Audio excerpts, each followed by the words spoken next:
اب ایک مسئلہ اور ہے، اس کی وضاحت بہت ضروری ہے اور مولوی بھی اس کو نہیں سمجھتے کہ جمعیت العلماء اسلام نے ایک آدمی کو کھڑا کیا ہے جو صحیح نہیں ہے،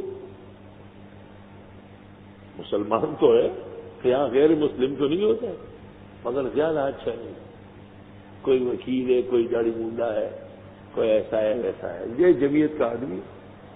دوسری طرف ایک مودودی کھڑا ہے، اس کی داڑھی نصف ما قبل الخصیتین اور سر پر جناکیپ رکھا ہوا ہے، اور جمعیت علماء کا جو ورکر ہے وہ ننگے سر اس سے جو داڑھی کاٹتا ہے، کالے جاتا ہے۔ ووٹ کس کو دینا ہے؟ حاضی مسئلہ الفقیہ یختبر بها العلماء۔ تو مسئلہ یہ ہے کہ اس شخص کے تعامل سے جس کی داڑھی بڑی ہے لیکن ہے بدعتی فرقے کا، جمعیت پاکستان کا ہے، ہری پگڑی والوں کا ہے، اس داڑھی اور پگڑی سے اگر دھوکہ کھایا تو نتیجہ نکلے گا کفر کی تائید، بدعت و شرک کی تائید، اور اس فاسق کا اگر تعاون کیا تو فائدہ پہنچے گا ایک حق جماعت کو۔ تو جمعیت العلماء اسلام کا کمزور کینڈیڈیٹ دوسری جماعت کے باصفت کینڈیڈیٹ سے بہتر اولا ہے، اور اس کا ثبوت حدیث میں ہے۔ حدیث شریف میں ہے کہ رسول اللہ صلی اللہ علیہ وسلم کی دائیں طرف اتفاق سے ایک اعرابی بیٹھا ہوا تھا اور بائیں طرف ابوبکر صدیق بیٹھے ہیں، صاحب صفت، اتنے کمالات والے ہیں۔ پیغمبر کے بعد اگر کسی کی ہستی ہے تو ابوبکر صدیق کی۔ حضرت نے پانی نوش فرمایا، جو بچ گیا تو حق بنتا ہے اعرابی کا، اور حضرت کی خواہش یہ ہے کہ ابوبکر صدیق کو دوں۔ اس شخص سے پوچھا کہ آپ اجازت دے رہے ہیں کہ میں ان کو دوں؟ انہوں نے کہا لا اوصرن احدا علی نفسی، میں کسی اور کو کیوں اپنے اوپر ترجیح دوں؟ حق میرا بنتا ہے، مجھے دے۔ اس زمانے کا کوئی بدھو تھا، ہاں دیجیے جی۔ او بدھو، تجھے تبرک و خیر کا پتہ نہیں؟ کہتا نہیں حضرت، میرا حق بنتا ہے، مجھے دے۔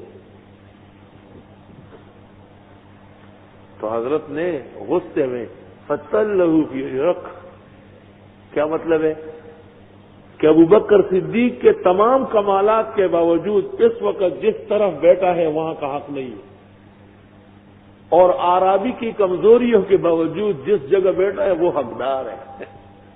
تو وہ کمزور کینڈیڈیٹ وہ حقدار طرف ہے، اور یہ باصفت کینڈیڈیٹ غلط جماعت کا نمائندہ ہے، اس لیے اس کو نہیں دیا جائے گا۔ پہلا مسئلہ یہ ہے کہ جائز کاموں کی شفاعت جائز ہے، ناجائز کاموں کی شفاعت ناجائز ہے۔ یعنی نیک اعمال کی سفارش کرنا عبادت ہے، اور گناہ کی سفارش کرنا یہ معصیت ہے۔ دوسرا مسئلہ یہ کہ سفارش میں کئی چیزیں ہیں، ایک تو وکالت ہے، تو وکالت بالخیر ہوتی ہے، بالشر صحیح نہیں۔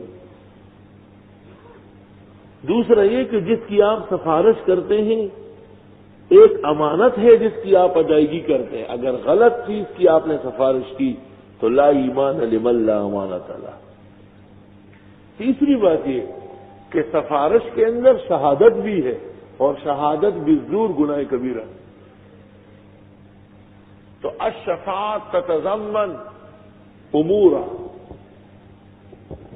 وکالتا وشہادتا وامانتا۔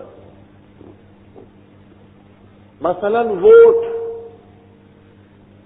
نیشنل اسمبلی کے کینڈیڈیٹ کو یا صوبائی اسمبلی کے ممبر کو ووٹ دینا، یہ ایک سفارش ہے کہ آپ کہتے ہیں کہ میں اس شخص کو آگے بھیجنا چاہتا ہوں، آپ اس کو وکیل بنا رہے ہیں یہ اس شہر کا، آپ جو اس کو آگے بڑھاتے ہیں یہ ایک امانت ہے، خبردار کہ آپ نے خیانت کی، اور آپ جو اس کے حق میں یہ گواہی دیتے ہیں یہ شہادت ہے۔ تو جو آداب شہادت کے ہیں، جو ضوابط امانت کے ہیں، جو قیود وکالت کے ہیں، وہ تینوں پورے ہوں گے تب جا کے آپ کا ووٹ صحیح ہوگا۔ تو پہلا مسئلہ یہ معلوم ہوا کہ جائز لوگوں کو ووٹ دینا ہے، ناجائز لوگوں کو نہیں دینا ہے۔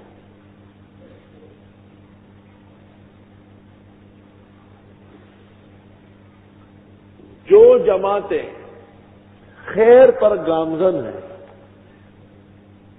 میدان عمل میں جمعیت العلماء اسلام وہ توحید و سنت کے اہلیان کی نمائندہ تنظیم ہے، اس میں کوئی شک نہیں۔ جو اس میں شک کرتے ہیں شاید ایمان پر بھی نہ مرے۔ توحید و سنت کی قید پہلے لگائی، مشرکین مبتدئین اور صحابہ کے دشمن ان کی جماعتیں علیحدہ ہے، جیسے وہ ایسی ان کی جماعت۔ اب جو شخص ان کو ووٹ دیتا ہے وہ حقیقت میں توحید و سنت کی عظمت بڑھاتا ہے، اور جو فرقہ ووٹ نہیں دیتا ہے کہ ہم ووٹ نہیں دے رہے، شیخ القرآن مولانا پنجپیر صاحب مرحوم بھی اس ورطہ غفلت میں عمر بھر مبتلا رہا ہے کہ وہ ووٹ دینے کو گناہ سمجھتے تھے، اور شاید یہ ان کے ان خطاؤں میں سے ہیں جو ناقابل معافی ہیں، اور اس قسم کی باتیں بہت پھیلائی ہے انہوں نے۔ اسی طرح ہماری تبلیغی جماعت، ان میں بھی یہ کمزوری ہے کہ وہ کہتے ہیں ہم ووٹ میں فریق نہیں بنتے۔ تو تبلیغی جماعت اور دوسرے لوگوں سے یہ پوچھا جائے کہ ووٹ کی اسلامی حیثیت کیا ہے، ہم اسے شفاعت سمجھتے ہیں۔ شفاعت حسنہ ہے نیک لوگوں کے لیے، اور شفاعت سیئہ ہے برے لوگوں کے لیے۔ چونکہ ان لوگوں کو ہم مسلک دیوبند اور توحید و سنت کے اہلیان سمجھتے ہیں، نمائندے سمجھتے ہیں، اس لیے ان کو آگے بڑھانا ہم عبادت اور دین کا تقاضا جانتے ہیں۔ اور تمہیں چونکہ ان سے اطمینان نہیں ہے تو آپ اپنے ایمان و اعمال کی اصلاح کر لیں۔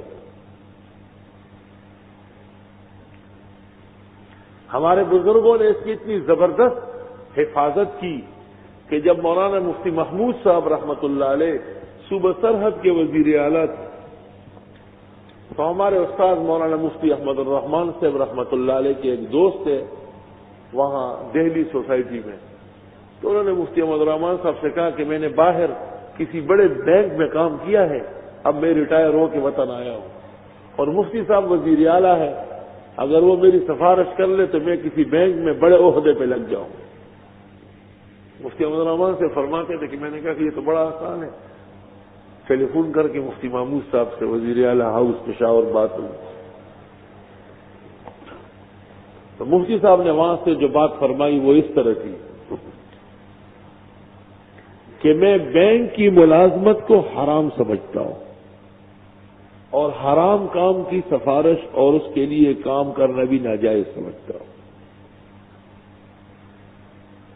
اور آپ چونکہ خود مفتی ہیں، مفتی احمد الرحمان صاحب سے کہا تو آپ فتویٰ دے دے کہ جائز ہے، تو اس معاملے میں آپ کی تقلید کر لوں گا کہ ایک مفتی زمانہ نے مجھے کہا ہے چلو ٹھیک ہے وہ ذمہ دار ہے۔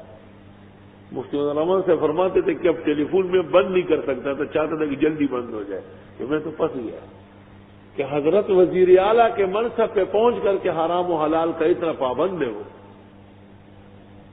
اور لوگ گھروں میں بیٹھ کر کے حرام و حلال نہیں سمجھتے۔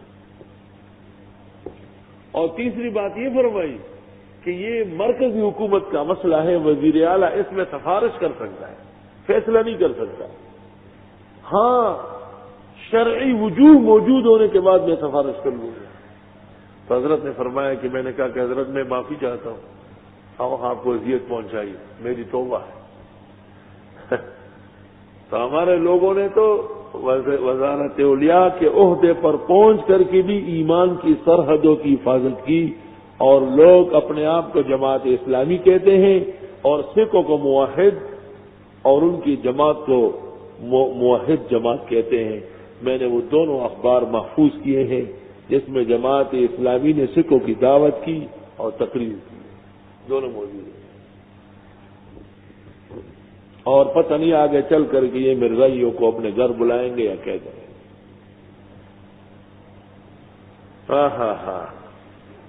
کار شیطان می کنی نامت ولی، گر ولی ہست لعنت بر ولی۔ کام ہے کفار والا، نام رکھا ہے جماعت اسلامی، یعنی ایسی جماعت جو اسلام کے نام پر اسلام ختم کر سکتی ہے، اس کو جماعت اسلامی